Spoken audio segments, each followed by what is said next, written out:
suis le A. Vous êtes le A. Le premier débat, je ne sais pas. Vous êtes candidat aujourd'hui à la présidentielle.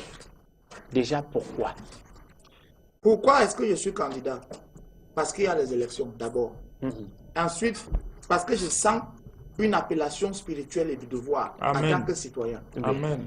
Je m'explique. Depuis plusieurs années, nous avons observé une gestion assez particulière de notre héritage territorial. Et sur ce, il y a des militants du parti au pouvoir qui nous narguent. Quand ils ont les meetings, ils donnent la nourriture à ceux qui ont les tenues, qui ont les vêtements du parti, et ceux qui chantent en haut les chansons créées dans les réunions. Les autres militants des autres partis se sentaient exclus. C'est pourquoi je suis venu avec la révolution politique. La révolution politique, c'est quoi? D'abord, mon slogan, pour un pays fort, un homme debout. Parce que durant ces élections présidentielles, c'est le moment de voir les hommes, pas les omelettes. Ces petits candidats qui veulent partir s'aligner comme des petits faiblards pour venir battre quelqu'un qui est fragile. Je suis venu là pour essayer de bousculer la fourmilière et parce que bon, il y a aussi une forte somme en jeu. Et aussi, j'ai toujours rêvé d'être président. J'étais d'abord chef de classe. Après, j'étais président de la coopérative. Ensuite, mon père était président de l'APE. Ma mère était présidente de l'Équane Maria.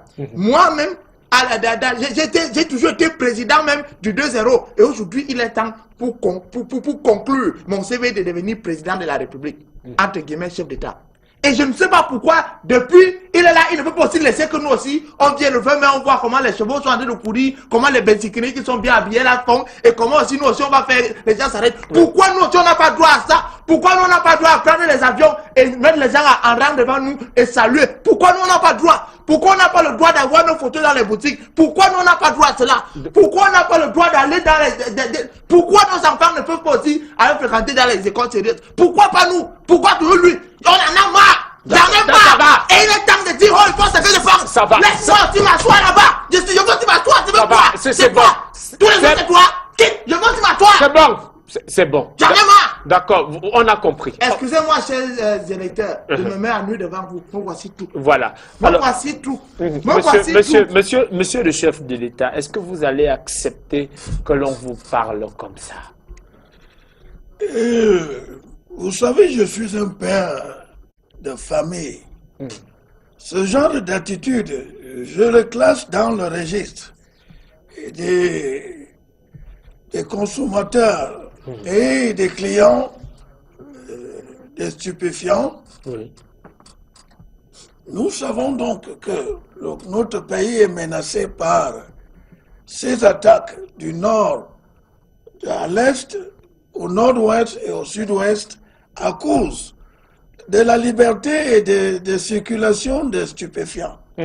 Croyez-vous que ce postulant a étudié, s'il était lucide, qu'il serait en train de proférer des paroles, de s'agiter autant? Non, je le connais si bien. Avant d'entrer dans un club d'odontologue, il est si gentil, il est si cohérent. Mais dès qu'il entre, il en ressort, il devient aussi agité que cela. Je suis agité. Monsieur Mebina, Hein? le conseil que je vous donnerai, c'est de postuler à la présidence du syndicat des buveurs d'alcool et de consommateurs de banga et de pamparampam. Regardez, si aujourd'hui ces crises persistent, c'est à cause de la consommation de tramol, à cause de la consommation du banga et les autres, même le tapioca et même le ndolé. Monsieur Mebina, soyez vraiment honnête. Tout le peuple nous regarde. Êtes-vous sûr que vous êtes sobre? Est-ce que vous êtes sûr que vous êtes lucide? Non. Arrêtez de fumer le banga. Arrêtez de consommer le tramol. Vous êtes un mauvais exemple pour la jeunesse et notre pays. S'il n'y avait pas la Merci. GP, je vous tapais. S'il n'y avait pas la GP, je vous tapais avec les mains. ok. S'il n'y avait pas la GP, je vous tapais avec les mains. Parce que là, vous êtes en train de m'insulter, mais pas de garde. Vous ne pouvez pas venir en train de dire que moi, je vois les... Et je ne suis même plus dans votre... Non, mais monsieur. Ça, je quitte. Non, Ça, je quitte. non, vous allez rester. Avec des candidats pareils, comment pourrait-il diriger même un poulailler?